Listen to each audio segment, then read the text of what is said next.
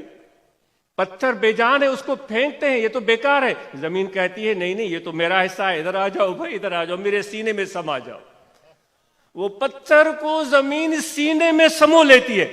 کس نے ڈالی یہ کشش؟ بتاؤ تو صحیح میرے بھائی. یہ کوئی فارسی تو نہیں ہے،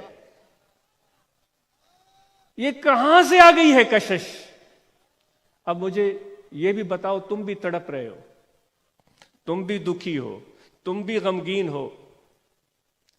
بھائی یہ غم کی جو مرہمیں تو نے ڈھونڈی ہیں اور لگاتے جاتے ہو ایک کے اوپر ایک، ایک کے اوپر ایک، ایک کے اوپر ایک، یہ درہم، یہ دینار، یہ ڈالر، یہ روپیہ، یہ فلاں، یہ سونا، یہ چاندی، دل کا دکھ کم ہو.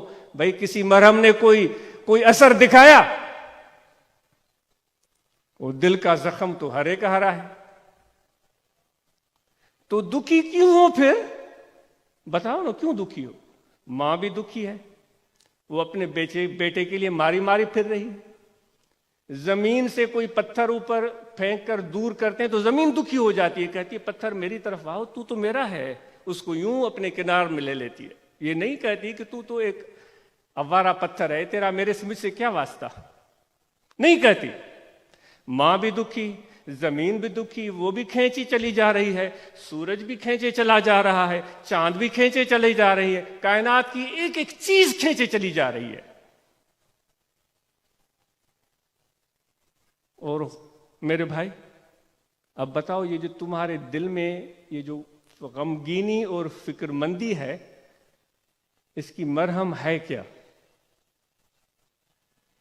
اس کی مرہم شاید یہ ہو سکتی ہے جس طرح اس بچھڑی ہوئی ماں کو اپنا بیٹا مل جائے تو اس کا کیا حال ہوگا؟ بتاؤ مجھے. اب وہ دنوں بھوکی پیاسی در بدر ٹھوکریں کھانے کے بعد جب اپنے بیٹے کو پائے گی تو اس کی کیفیت کیا ہوگی؟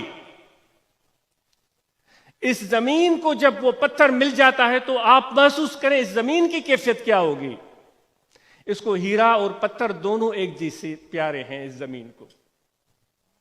یہ نہیں کہ یہ ہیرا ہے ہم جیسے لالچی لوگوں کی طرح، وہ ہیرا ملے تو جیب میں رکھ لیتے ہیں، پتھر ملے تو پھینک دیتے ہیں. زمین یوں نہیں کرتی، وہ کہتی ہے جو بھی ہے وہ میرا ہے، پتھر ہو یا ہیرا ہو. ماں بھی ایسی ہوتی ہے. جو ماں اپنے بیٹوں کو جب ایک مرتبہ دیکھ لے اس کا حال کیا ہوگا وہ ماں جانے، ہم الو کے پٹھے کیا جانے.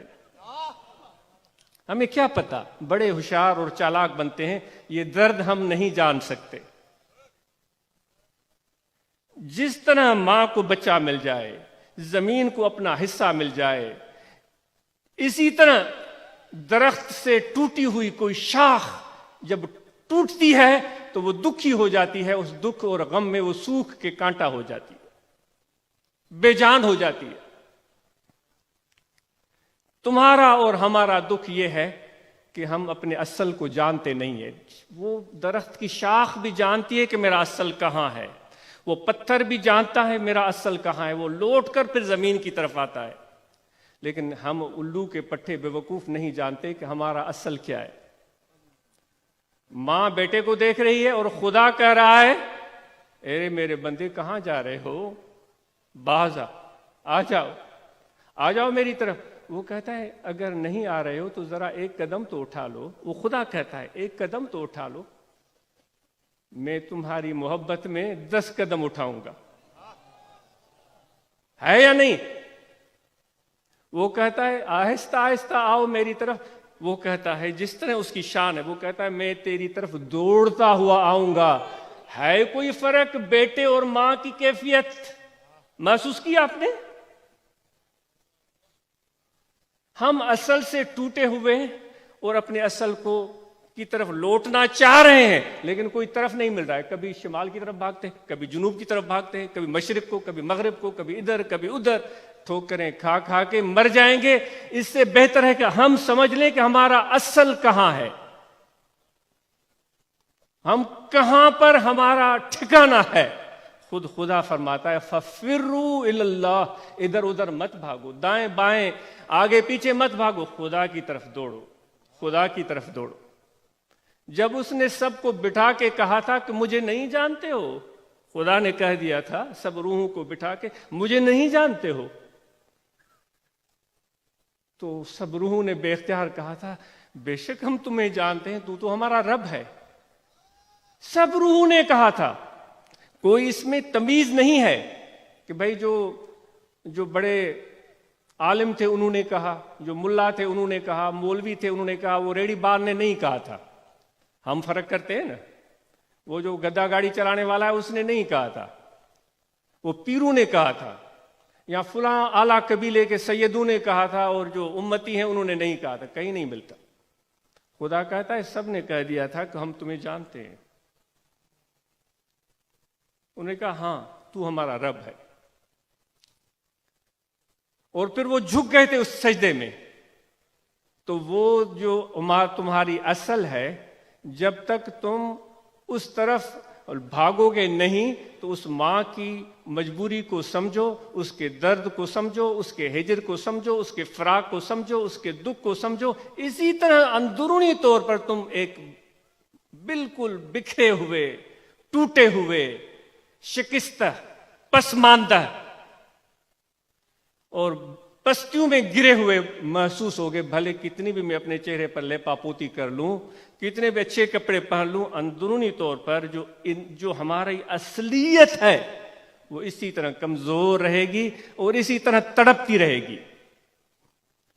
تو آئیے آج ہم عزم کریں کہ محبت اور عشق جو ظاہری طور پر عبادت فرض، ظاہری طور پر نماز فرض، ظاہری طور پر حج فرض، ظاہری طور پر روزہ فرض، زکوٰۃ فرض، لیکن میرے بھائیو بات مکمل نہیں ہوئی۔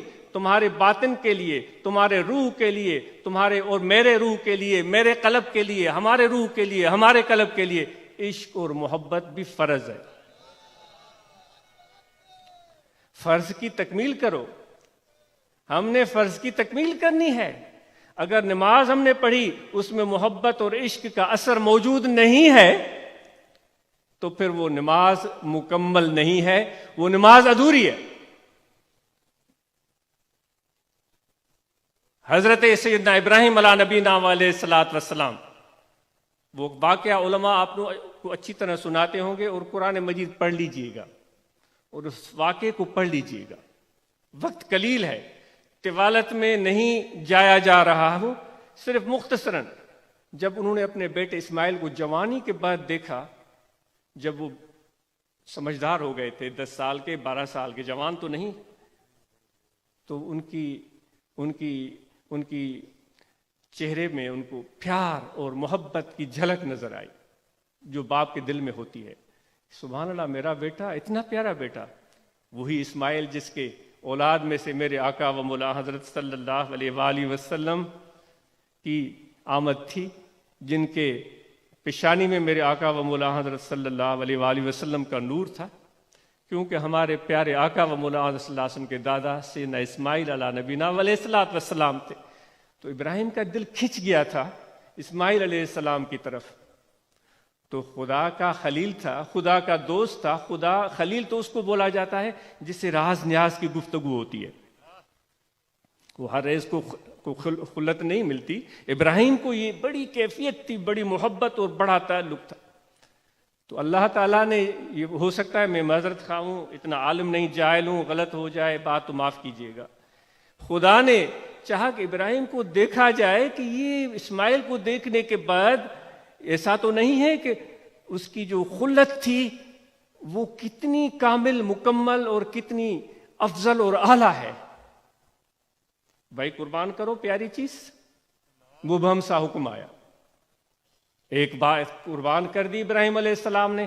خدا نے فرمایا اس سے بھی پیاری چیز دوسری چیز قربان کر دی. وہ علماء آپ کو گن گن کر بتائیں گے. پھر انہوں نے کہا کہ اور پیاری چیز، اور زیادہ قربانی. پھر فرمایا اور قربان کرو. ابراہیم علیہ السلام کی وہ جو دل میں خدا کے ساتھ جو تعلق اور معیت تھی، وہ راز اور نیاز تھا، وہ حقیقت ان کے دل پر منکشف ہو گئی. ابراہیم تجھے سب سے پیاری چیز کون سی ہے؟ انہوں نے دل کو ٹٹولا تو پتہ چلا کہ پیاری چیز تو اسماعیل ہے، اس سے بڑھ کر مجھے اور کوئی پیارا نہیں. تو پھر وہ لے جاتے ہیں منا کے میدان میں اور خدا فرماتا ہے قربان کرو، اور پھر اس کو لٹاتے ہیں.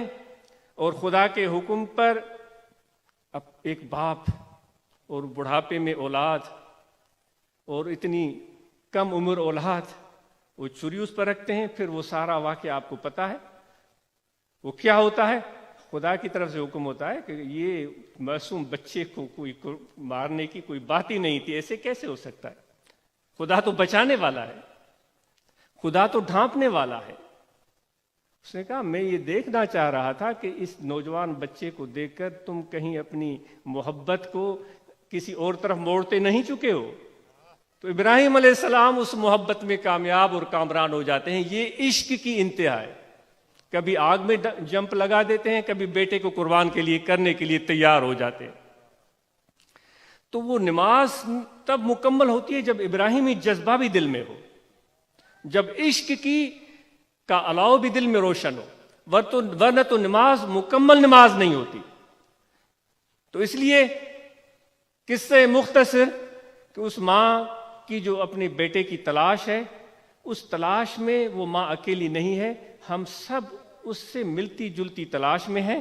ہم اب وقت ہمارے لیے ہمارے ہاتھ میں ہے، ہم فیصلہ کریں کہ وہ ملتی جلتی تلاش جو ماں کی طرح ہے وہ کون سی ہے. کیا ہمارا نفس ہے؟ کیا درہم ہے؟ کیا دینار ہے؟ کیا روپیہ ہے؟ خدا کہتا ہے کہ تمہارے درد کی دوا اور کچھ بھی نہیں، تمہارے درد کی دوا یہ ہے کہ میرے پاس لوٹ کر آ جاؤ. ہم پتھر ہیں، وہ زمین پتھر کو سینے میں سمو لیتی ہے. خدا کہتا ہے تم پتھروں سے بھی بدتر ہو، گنہگار اور بدکار ہو، جیسے بھی ہو، لیکن تم میرے ہو. اور میں تجھ سے محبت کرتا ہوں، تم مجھ سے محبت کرو. اور محبت ایسی کرو کہ جس طرح ابراہیم علیہ السلام نے محبت کی تھی مجھ سے.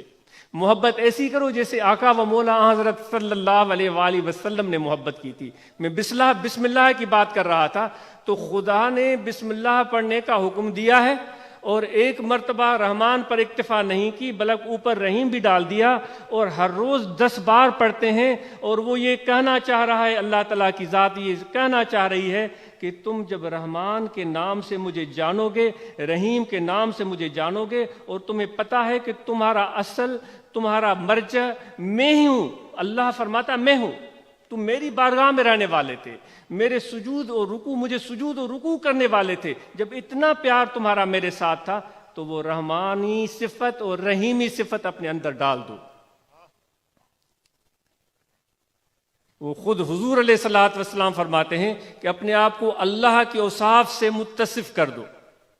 تو آئیے ہم لمبی باتیں نہیں کرتے، صرف بسم اللہ پر بات کرتے ہیں۔ بٹائی صاحب نے کیوں فرمایا ہے کہ کوڑے منج کتاب حرف مڑوئی ہیک، یہ نظرت و نیک بسم اللہ بستئی، تو بسم اللہ میں سب قرآن آ جاتا ہے میرے بھائیوں۔ آج کے بعد وہ رحمان وہ رحیم جو ہمارے گناہوں کو ڈھانپتا ہے، ہمیں لوگوں کے سامنے ہمارے عیبوں کو آشکار نہیں کرتا، ستاری کرتا ہے، آج کے بعد ہم اس پروردگار کے نام کے ساتھ رحمان و رحیم کی صفت کو دیکھتے ہوئے دل میں یہ تہیہ کر لیں کہ وہ رحمانی اور رحیمی اوصاف ہم اپنے اندر پیدا کریں، وہ جذبہ رحمت ہم اپنے اندر پیدا کریں، تاکہ ہم خدا اللہ تعالیٰ کے قریب تر ہوتے چلے جائیں۔ جتنا ہم اس رنگ میں رنگتے چلے جائیں گے، اللہ تعالیٰ کے قریب سے قریب تر ہوتے چلے جائیں گے۔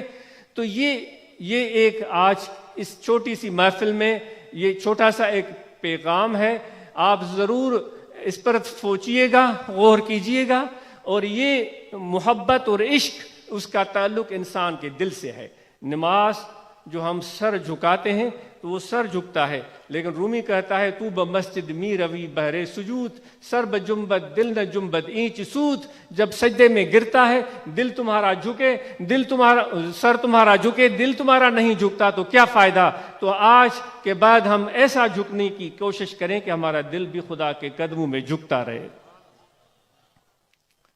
ایسی نماز پڑھنے کی ہم کوشش کریں، ورنہ تو یہ نماز ہماری آدھی ادھوری رہ جائے گی۔ اس لیے آج جتنے احباب یہاں آئے ہیں ہم نماز کی پابندی کریں گے، خدا کے بارگاہ میں سر بسجود ہوں گے اور اس طرح سجدہ کریں گے کہ ہمارا دل بھی خدا کے سامنے جھکے۔ ذکر کے بارے میں جو کہ ہمارے یہاں جمع ہونے کا مقصد اور غرض اور غایت ہے، اللہ تعالیٰ فرماتا ہے پس تم مجھے یاد کرو تو میں تمہیں یاد فرماؤں گا۔ اس ذکر کے بارے میں صبح بھی میں نے عرض کی تھی، آج دوبارہ میں عرض کرنا چاہ رہا ہوں کہ وہ ذکر بڑا سہل اور آسان ذکر ہے، بائیں جانب انسان کا دل ہے، اس توجہ کو دل میں قائم رکھیں، 24 گھنٹے یہ توجہ رکھیں کہ دل پکار رہا ہے اللہ اللہ اللہ اللہ اللہ اللہ اللہ۔ اگر کوئی سادہ ہے اور کوئی مسکین ہے جس کو قلبی ذکر کا پتہ نہیں ہے تو اس میں بھی فکر مندی کی کوئی بات ہی نہیں ہے۔ اگر قلبی ذکر کا پتہ نہیں چل رہا ہے تو میں ان کے ساتھ بیٹھا ہوا ہوں جن کا قلبی ذکر چل رہا ہے، تو الحمدللہ میں ان کے ساتھ بیٹھا ہوا ہوں، یہی میری کامیابی ہے۔ وہ جب پوچھیں گے ہم سے کہ کیا کرتے تھے، اے پروردگار گناہ بے شمار، خطائیں بے شمار، ہر عیب ہر خرابی ہمارے اندر، لیکن تمہارے پیاروں سے محبت کرتے تھے۔ ان کے پاس جانے کا موقع ملتا تھا تو غریبی حال کے باوجود پیسے خرچ کر کے ان کے پاس جاتے تھے، ان کے ساتھ مل کر بیٹھتے تھے۔ ابراہیم بن ادہم رضی اللہ تعالیٰ عنہ کا وہ واقعہ رومی نے بیان کیا ہے کہ وہ خواب میں سوئے ہوئے ہیں، انہوں نے خواب میں دیکھا کہ دو بندے، دو نوری فرشتے بیٹھے ہیں، ان کے ہاتھ میں ایک سنہری کتاب ہے، اس میں نام لکھتے جا رہے ہیں۔ تو ایک دوسرے سے پوچھتا ہے کس کے نام لکھ رہے ہو؟ تو اس نے جواب دیا جن سے خدا محبت کرتا ہے، جو خدا کے پیارے ہیں، میں ان کا نام لکھ رہا ہوں۔ تو وہ لکھ رہے ہیں۔ تو ابراہیم بن ادہم بھی وہاں موجود ہیں، تو ان سے پوچھتے ہیں ذرا چیک کیجئے گا کہ میرا نام بھی ہے جن سے خدا پیار کرتا ہے؟ تو اس نے دیکھا، اس نے کہا آپ کا نام نہیں ہے۔ تو اس نے کہا کہ پھر یہ کرو کہ میرا نام اس لسٹ میں لکھ دو جو اللہ کے پیاروں سے پیار کرتا ہے۔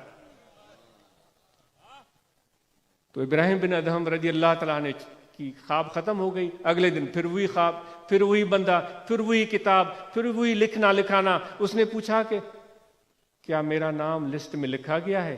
اس فرشتے نے آنکھیں اٹھائی، اس کو کہا کہ ہاں تمہارا نام سب سے اوپر لکھا ہوا ہے۔ اس نے پوچھا وہ کیسے ہوا؟ کل تو میرا نام تھا ہی نہیں۔ فرشتے نے کہا کہ خدا نے جواب دی ہے تمہارے لیے، جو میرے پیاروں سے پیار کرتا ہے سب سے بڑھ کر میں اس سے ہی پیار کرتا ہوں، تو اس کا نام سب سے ٹاپ پر لکھ دو۔ تو ہم گناہگار صحیح، بدکار صحیح، لیکن ذکر والوں کے ساتھ جب بیٹھے ہیں تو یہ ہماری عظمت اور کامیابی کی دلیل ہے۔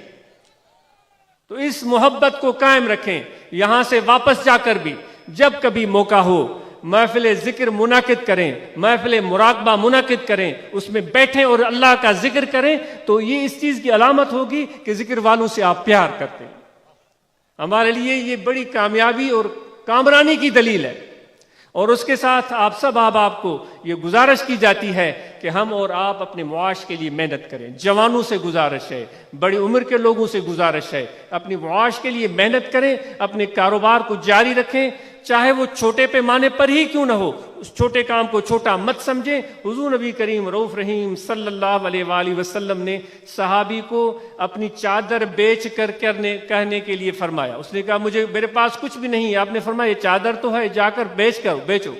وہ چادر بیچ کر لایا، وہ کچھ پیسے تھوڑے ملے، اس نے کہا آدھے پیسوں سے آٹا گھی گھر میں پہنچاؤ، آدھے پیسے سے کلاڑی خریدو، جنگل میں جاؤ، لکڑیاں کرو، لکڑیاں کاٹ کر کے بازار میں لے آؤ اور اس سے اپنا کاروبار شروع کر دو۔ اے میرے بھائیوں، یہ میرے آقا و مولا حضرت صلی اللہ علیہ وسلم کا نسخہ ہے۔ تو جتنے بھی بے سر و سامانی کا عالم ہو، کاروبار شروع کرو میرے نبی علیہ الصلوۃ والسلام کی پیروی میں، اور جب کاروبار میں برکت ہو اپنے اوپر خرچ کرو، اپنے والدین پر، اپنے اہل و عیال پر، اپنے دوستوں پر، اور اپنے پڑوس میں جو لوگ بستے ہیں۔ میرے نبی اکرم نور مجسم صلی اللہ علیہ وآلہ وسلم رحمت للعالمین، وہ جب بھی کوئی چیز ہوتی تھی تو اکیلے تناول نہیں فرماتے تھے، باہر دیکھتے تھے کوئی مہمان ہے تو اس کے ساتھ کھائیں، پڑوسیوں کی خبر گیری کر فرماتے تھے۔ تو اگر کبھی چاول کا 1 کلو پڑوسی کے لیے ہم لے آئے، کبھی ہم گھی کا آدھا کلو پڑوسی کے لیے ہم لے آئے، کبھی آٹے کے 5 کلو ہم پڑوسی کے لیے لے آتے ہیں، تو یہ میرے آقا و مولانا صلی اللہ علیہ وسلم کی پیروی ہوگی، جو آپ سب جہانوں کے لیے رحمت ہیں، اور ان کی رحمت میں پھر ہمیں ضرور حصہ ملے گا۔ اور اس طرح خاموشی سے یہ کام کرتے چلے جائیں۔ اور جو بھی ہمارے نوجوان ہیں اپنے علم کی دولت کو حاصل کرنے کی کوشش کریں، والدین اپنے بیٹے اور بیٹیوں کی تعلیم کا بہترین بندوبست کریں، جتنی برانچز ہیں وہاں پر باقاعدہ قرآن مجید کی تعلیم کا مکمل سلسلہ ہو، ہمارے نوجوان نسل قرآن مجید کی تعلیم حاصل کرے، اور اس کے ساتھ وہاں صحت کے حوالے سے بہتر سہولیات دستیاب ہونی چاہیے۔ جس طرح ہمیشہ کہا گیا ہے کہ ہم اپنی صحت کا خیال رکھیں، اور صحت کے لیے ضروری ہے کہ تھوڑی مشقت کریں، روزانہ کچھ واک کریں، کم از کم 20 سے 40 منٹ کی واک روزانہ ہمارے جسم کے لیے ضروری ہے۔ اور اللہ تعالیٰ بھی فرماتا ہے کہ تم میرا ذکر تینوں صورتوں میں کرو، چلتے ہوئے بھی کرو، بیٹھے ہوئے بھی کرو، اور لیٹے ہوئے بھی کرو۔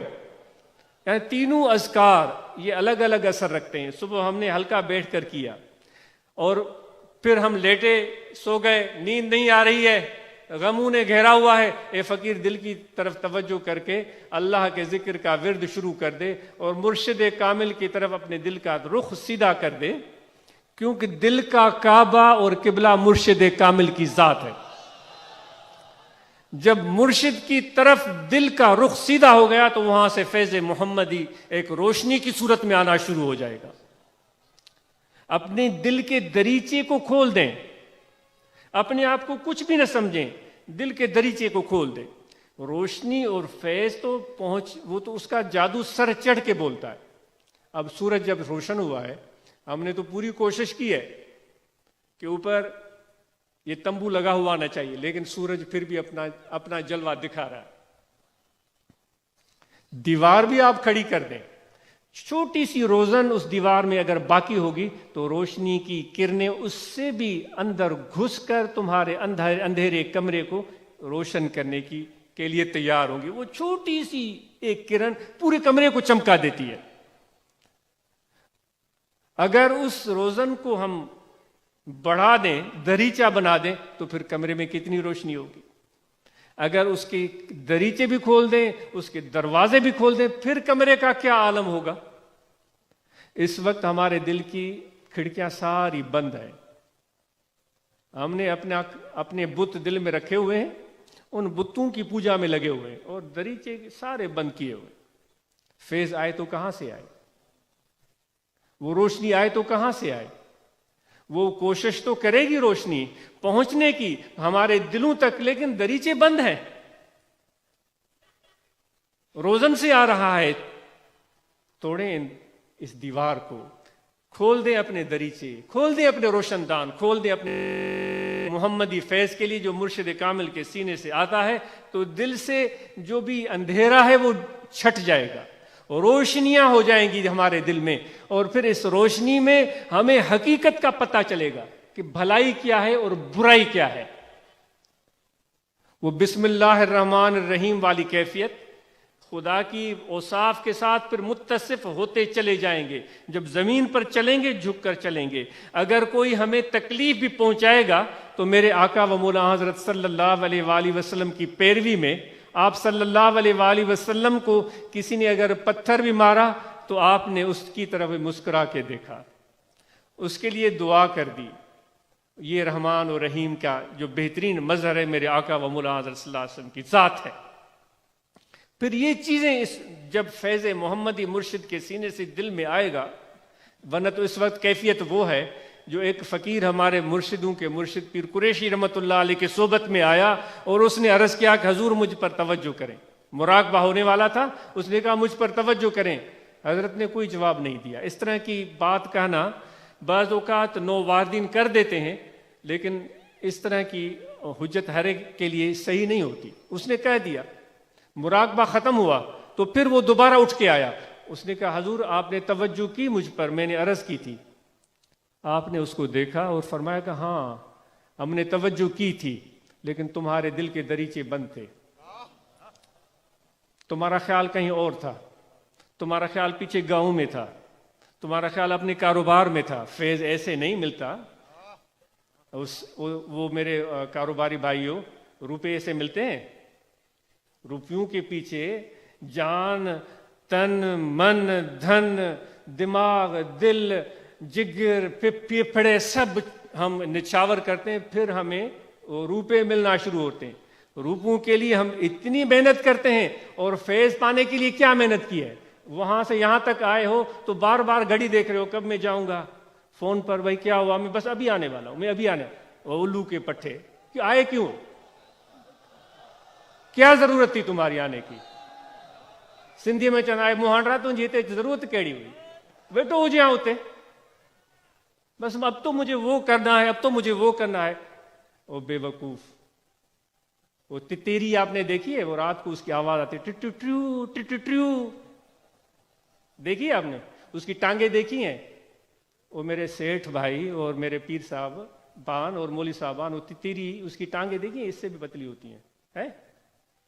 تتری دیکھی ہے؟ جب وہ رات کو سوتی ہے تو وہ اتنی ہوشیار اور چالاک ہے، اس بنیے بیوپاری کی طرح وہ سوچتی ہے کہ بھئی اتنا بڑا آسمان ہے، وہ زمین کی رکھوالی تو میں ہوں، اگر آسمان زمین پر گر گیا تو پھر کیا ہوگا؟ وہ تیری وہ الٹی سوتی ہے اور ٹانگیں اوپر کرتی ہے کہ آسمان اگر گرے تو ٹانگیں میری اس کو روک دیں گی۔ ہم اپنے منہ مٹھو بنتے ہیں، بھائی وہ کام تم، ہاں میں آ رہا ہوں، بھائی سارا جہان تو چلا رہا ہے، اللہ تعالیٰ تو ایسے فارغ بیٹھا ہوا ہے، نعوذ باللہ من ذالک۔ اے میرے بھائیو، یہاں آتے ہو تو دل کے ساتھ آؤ، ورنہ تو آنے کی ضرورت نہیں ہے۔ اپنے پیسوں کی جا کر پوجا کرو، اپنے دکان کو جا کر چاٹو، اپنے پیسوں کی جا کر چوکیداری کرو، آتے ہو تو صحیح طریقے سے آؤ، اس طرح آنے کی کوئی ضرورت ہی نہیں ہے۔ اور نہیں یہاں کوئی بھکاری بیٹھے ہوئے ہیں کہ تمہارے لیے منتظر ہوں، ہاں سے یہاں سے آ جاؤ۔ یہ خدا کا بلاوا ہے، یہ خدا کا بلاوا ہے، یہ خدا کی مہربانی اور انتخاب ہے۔ دربار پر جو آوے جلدی برات پاوے۔ وہ پیسوں کی چوکیداری کرنے والی کی بات نہیں ہو رہی ہے، سونے کو چاٹنے والے کی بات نہیں ہو رہی ہے، میں اپنے آپ کو کہہ رہا ہوں۔ میں نے پہلے ہی عرض کیا تھا، میرے اندر اتنی خرابیاں ہیں، اگر آپ کو پتہ چلے تو یہاں مجھے پتھر مار مار کے ڈھیر کر دیں، آپ کو میری خرابیوں کا پتہ نہیں ہے۔ دربار پر جو آوے جلدی برات پاوے، وہ دربار پر آئے گا جو دل لے کر آئے گا، جو محبت لے کر آئے گا، جو اپنے دماغ اور دل کو نچھاور کرنا جانتا ہو، ورنہ تو وہ آیا کیا آیا؟ کچھ بھی نہیں آیا۔ دربار پر جو آوے جلدی برات پاوے، منہ پھیر کر جو جاوے رستہ دراز ہے۔ وہ آفیسر صاحب، وہ 20ویں گریڈ کے صاحب اور سیٹ صاحب، درستہ کھلا ہوا ہے، ابھی چلے جاؤ۔ یہاں میں بھی چلا جاؤں، اس مجمع پر کوئی فرق نہیں پڑتا، کیونکہ خدا کی رحمت اس مجمع پر ہے، اللہ کا ہاتھ اس جماعت پر ہے۔ میں خوش قسمت ہوں کہ اس مجمع کا ایک چھوٹا سا حصہ ہوں، خدا نے مجھے توفیق بخشی ہے۔ تو اس لیے اس رمز کو سمجھو، تو جب تک دل و جان سے، وہ کہتے ہیں کہ ہو جس کو جان و دل عزیز، غالب کہتا ہے ہو جس کو جان و دل عزیز، تیری گلی میں آئے کیوں؟ اگر اتنی اپنی عزت پیاری ہے، اتنی اپنے پیسے پیارے، تو پھر یہاں کیوں آئے ہو؟ یہ تمہارے یہاں بیٹھنے کی جگہ ہی نہیں ہے، تم اجنبی ہو، اجنبی، اور کوئی تمہارا یہاں رفیق نہیں ہے۔ اگر محبت اور دل اور الفت اور پیار لے کر آئے ہو تو تمہارے چہرے کو ہم جانے یا نہ جانے، تمہارے شکل کو پہچانے نہ پہچانے، تمہارے رتبے کو پہچانے نہ پہچانے، تم ہمارے بھائی ہو، تم ہمارے سائیں ہو، تم ہمارے پیارے ہو، اور تم سے ایسا رشتہ ہے کہ دنیا کی زندگی تو کیا، قیامت میں بھی رشتہ جڑا رہے گا انشاءاللہ۔ یہ تو وہ کشش ہے جو مجھے کھینچ کر کانوں سے پکڑ کر یہاں لے آتی ہے کہ کہیں میرے ہاتھ سے وہ رسی نکل نہ جائے، اس رسی سے میرا ہاتھ چھوٹ نہ جائے۔ اگر ہاتھ چھوٹ گیا تو پھر میں سیلاب کی لہروں میں ڈوب جاؤں گا۔ اس رسی کو تھامنے کے لیے یہ گناہ گارا ہے۔ یہ رسی کسی تفریق اور فرق کے بغیر سب کے لیے لٹکی ہوئی ہے۔ کس ملک سے آئے ہو، کس رنگ کے ہو، کس نسل کے ہو، غریب ہو، مسکین ہو، آؤ مل کر خدا کی رسی کو پکڑتے ہیں۔ سیٹ ہے تو بھی وہ سیٹ اپنی سیٹ پن، وہ امیر اپنی امیری کو اپنے ساتھ رکھے۔ اس رسی کو جب تھامنے والے ہیں تو خدا کی نظر میں سب برابر ہے۔ تو اس لیے اپنی شان مان اگر پیاری ہے تو پھر یہاں نہیں آنا چاہیے، تم اجنبی ہو۔ تو اس لیے ذکر والوں کے ساتھ بیٹھنے کا طریقہ سیکھو، اس کے بغیر اس کی حلاوت نہیں ملے گی، اس کا مزہ نہیں ملے گا۔ آج یہاں سے جانے کے بعد ہم شیروں کی زندگی جئیں گے انشاءاللہ، کسی امیر کے جیب پر نظر نہیں ہوگی، کسی کے سامنے دست سوال دراز نہیں کریں گے، ہم محنت کریں گے، مزدوری کریں گے، ہم دکان کھولیں گے، دکان پر بیٹھ کر محنت کریں گے، اپنے بچوں کو محنت کرنا سکھائیں گے، اور جب ہمیں اللہ عطا فرمائے گا تو اس کا شکر بجا لائیں گے۔ پروردگار، دنیا والے مجھے نہیں جانتے، سیٹھ مجھے نہیں جانتے، مولوی بھی مجھے کہتے ہیں کہ نہیں نہیں تم جاؤ، تم کسی کام کے نہیں، پیر کہتے ہیں بھائی میں تو بڑی کرامت والا ہوں، تم کون ہوتے ہو؟ وہ مجھے نہیں جانتے، دھتکارتے ہیں، کوئی نہیں جانتا۔ ایک اجنبی وہ والا تھا جو پہلے والا، وہ آپ نے محسوس کیا جو پہلے بات، ایک اجنبی بات ہو رہی تھی بات، اب یہ دوسرا اجنبی آ رہا ہے۔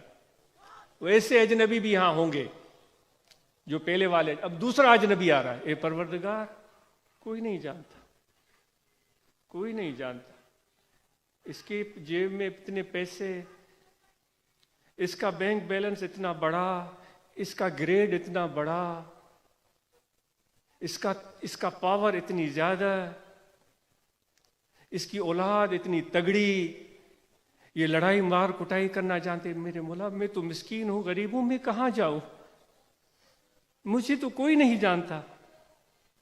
خدا اس بندے سے گفتگو کرتا ہے، اچھا تجھے کوئی نہیں جانتا؟ دنیا والے نہیں جانتے، سیٹھ نہیں جانتے، پیر نہیں جانتے، امیر نہیں جانتے۔ مولا کہتا ہے میں تجھے جانتا، میں تمہیں جانتا ہوں، کیا تمہارے لیے یہ کافی نہیں ہے؟ الیس اللہ بکاف عبدہ، کیا میں تمہیں جانتا ہوں ان کروڑوں میں؟ دنیا نہیں جانتی، میں تو جانتا ہوں نا اللہ.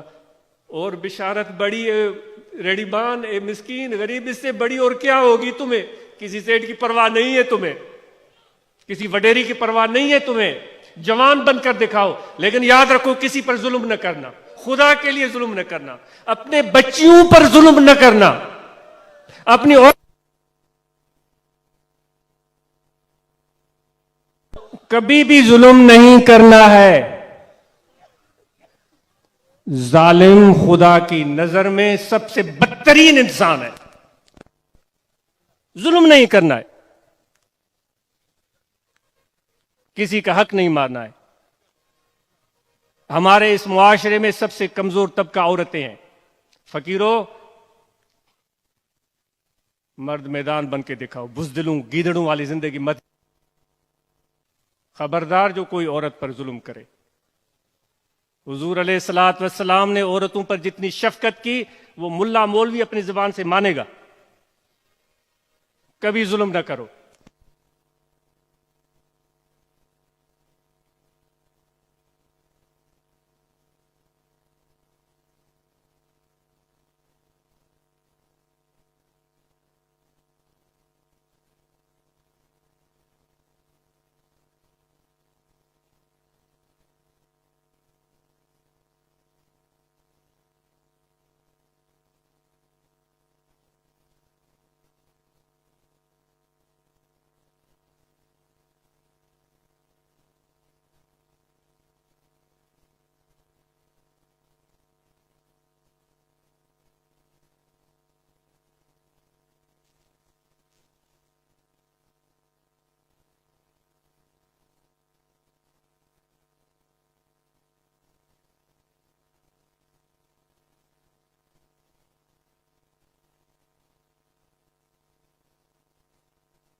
آخر میں یہ انشاءاللہ اور باتیں ہوتی رہیں گی. طوالت کی بہت شرمندگی ہے، بہت معذرت ہے. تبلیغ وفود جس طرح نکلتے ہیں وہ باقاعدہ نکلتے رہیں، اور اپنے پروگرام کو، اس پیغام کو عام کرنے کے لیے وہ تبلیغ وفود کام کرتے رہیں.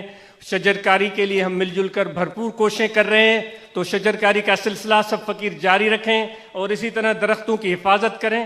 اور انتظامیہ، الخادمین اور سیکیورٹی کے جتنے احباب جنہوں نے ہمارے ساتھ تعاون کیا، انہوں نے رات دن ایک کر کے اس پیغام کو کامیاب بنانے کی کوشش کی، ان سب کے مشکور ہیں. پولیس کے تعاون کے بغیر، افسران بالا کے تعاون کے بغیر، موٹر وے پولیس، انتظامیہ، حکومت کے تعاون کے بغیر ایسے جلسے کا انعقاد ممکن نہیں تھا.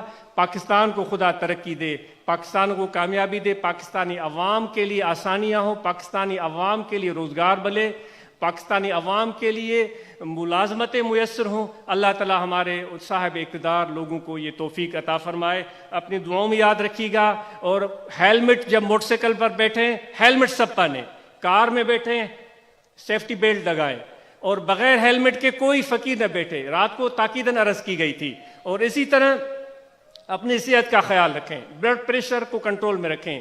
سالن میں نمک کا استعمال سجی پوری جماعت کم کر دے، یہ گزارش ہے. آپ نہ کریں تو میں آپ کی مرضی میں آج جانا گزارش کرتا ہوں، کوئی حکم نہیں ہے. نمک کا استعمال کم کر دیں. اپنی جسمانی اعضائے رئیسہ کی صحت کا خیال رکھیں. 40 منٹ کی واک ہم سب کے لیے ضروری ہے. انشاءاللہ ملاقاتیں اور باتیں ہوتی رہیں گی. جماعت اصلاح المسلمین کے کارکنان، روحانیت طلبہ جماعت کے کارکنان آفرین کے لائق ہیں. اپنے مشن کو آگے بڑھائیں، اپنے کام کو آگے بڑھائیں. آپ سب کا بہت شکریہ، جمی جماعت کا بہت شکریہ. جزاکم اللہ. مختصر سے گزارش ہے، ہمارے کافی پیارے احباب وفات پا گئے. جیسے کہ کل ہی پتہ چلا ہمارے کرک کے دوست راکم خان، ان کی وفات ہو گئی. ان سے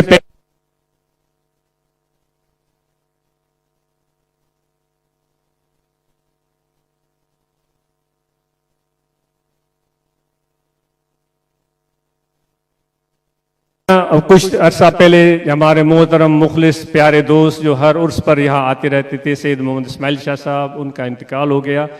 اور ہم ان کو بہت یاد کرتے ہیں. ان کی محبتیں اور خدمات اور ان کی وفاداری پیر مٹھا سائیں رحمۃ اللہ علیہ کے دور سے، وہ ہمارے حضور قبلہ سنا سائیں کے دور سے آخر دم تک ان کے ساتھ محبتیں رہیں. اور اسی طرح ہمارے محترم دوست ہم پیارے اللہ ان کو صحت لمبی عمر عطا فرمائے، غلام نبی صاحب، ان کی والدہ ماجدہ علیل ہیں، اللہ تعالیٰ ان کو صحت یابی تندرستی عطا فرمائے. ان سب کے لیے دعا ہے اور آپ سب کے لیے دعا ہے. اللہم صلی علی سیدنا مولانا محمد وعلی آلہ وصحبہ اجمعین. اللہم ربنا آتنا صلی اللہ تعالیٰ علی خیر خلقہ محمد وعلی آلہ وصحبہ.